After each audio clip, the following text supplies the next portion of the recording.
Hello and welcome to the first video of two in which we'll break down the process of a real illustration commission I've been working on for the past few months.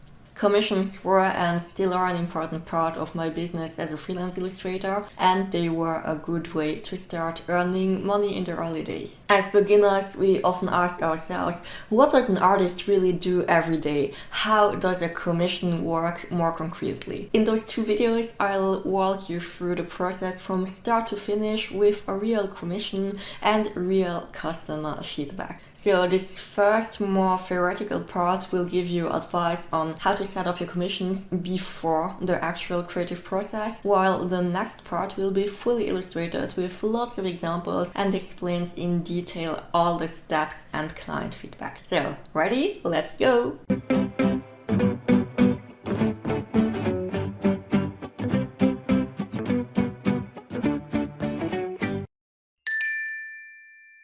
So the project I invite you to follow is Serateran, a series of science fiction novels by Claude Pfeiffer.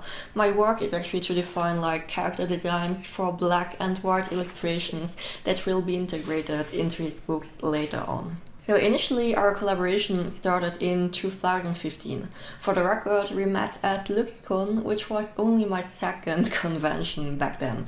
And Claude approached me when I had finished setting up my booth and asked if I'd be interested in creating character designs for a series of novels. We exchanged email addresses and met again later for a drink to discuss the project more in detail. And then we decided to work together. I sent the quote, Claude paid a deposit, and then we could get started. So if you're at the stage of meeting your first clients, here are some important pieces of advice that will definitely make your life much easier. The most important thing, if you're serious about making money with art, show yourself. Especially when you are starting out, it is much easier to get clients to notice you if you do make an effort to be visible. People can't dream that you exist, whether it's online or in real life. Ask your friends and family to recommend you. Put your info in Facebook groups or sites like Ko-fi to offer commissions, or hand out flyers to shops who allow this, attend conventions. I still get people randomly inquiring about commissions at cons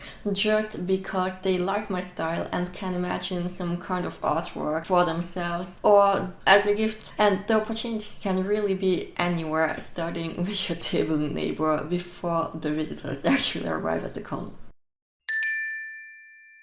Especially if it's a big project, offer the client a first meeting. Online if you live far away, over a drink if you're close, but it's really important to interact live rather than by email at least once. Firstly, because it allows you to really understand the project, to be sure that it's something that suits you, and so that you can be able to ask questions if necessary. Secondly, to see if you have a good feeling about it. And do you feel at ease? Is the client serious and respectful? Or on the contrary, does he try to negotiate to death? Does he always cut you off to impose his own ideas over yours? Remember, a commission is a collaboration between the client and the artist who respect each other and who are on equal terms. Sometimes there are really subtle signs like your belly gets tied up or you feel uncomfortable, and it's better to refuse because often these will be unhappy commissions where you won't feel comfortable. As an example, I once refused a collaboration because I couldn't smell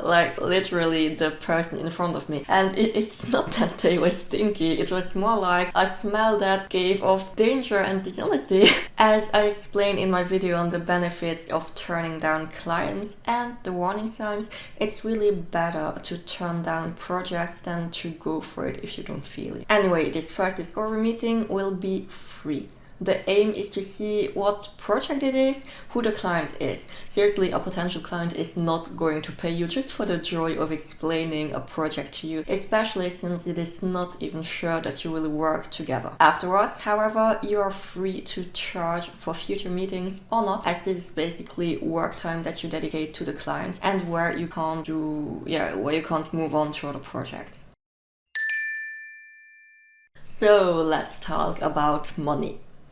Don't give a price immediately to the client if it's a new type of order, because you won't know how to estimate the workload correctly yet. And often the rate you will say at that moment will be totally random, based on an emotional mix of the happiness of having a new potential client and the panic of not having predetermined a rate, and potentially the fear of losing this job in case the price is too high. As a result, you'll probably shout out a random number. Sometimes you overestimate yourself, sometimes you underestimate, and in most cases you end up totally unhappy and the client doesn't understand your calculations. For one of my very first negotiations, just after I got my papers as a freelance artist, I was so emotional when the company asked me for my prices after an almost hour-long first meeting that I just blurted out 25 euros, because at the time 25 was my comfort zone kind of go-to number for anything. And back home I was devastated because I knew it was totally underpaid. And of course 25 euros, I had to pay 17%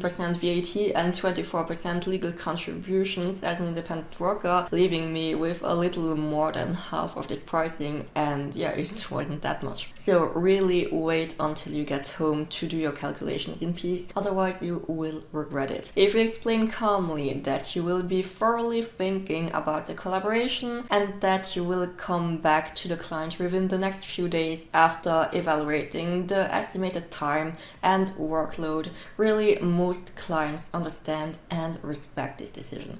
I think it also shows a certain professionalism, because you show that you're really taking the time to consider their project seriously, even if deep down you're panicking to death and you're just using an excuse to have more time to figure things out. And if the client keeps rushing you and bitching, that's a first sign that they will be very, very annoying and intrusive later on, and that you might be better off without them. Once you have determined that you really want to work on this project, and once you have determined your rates, you will send the client a quote. If you're really super professional, and especially if it's a bigger commercial order, it's ideal to add a very square and defined contract. But to be honest, I didn't do any of this for my first orders, and it's only after 2 years of freelancing that I started to frame things better, because the clients became more and more important and went from individuals to companies and then to the government. But in our case, let's say that you stay with individuals at the beginning. In any case, the estimate is non-negotiable, because it will have your rates written down in black and white, along with payment terms such as X% down payment to be paid within X days. The deposit is also important because it shows whether your client is serious about committing or not. Generally, for smaller orders up to 150 euros, such as portrait commissions or simple OC illustrations, you can ask for the full payment before starting the order. And when it comes to longer projects or a bigger series, always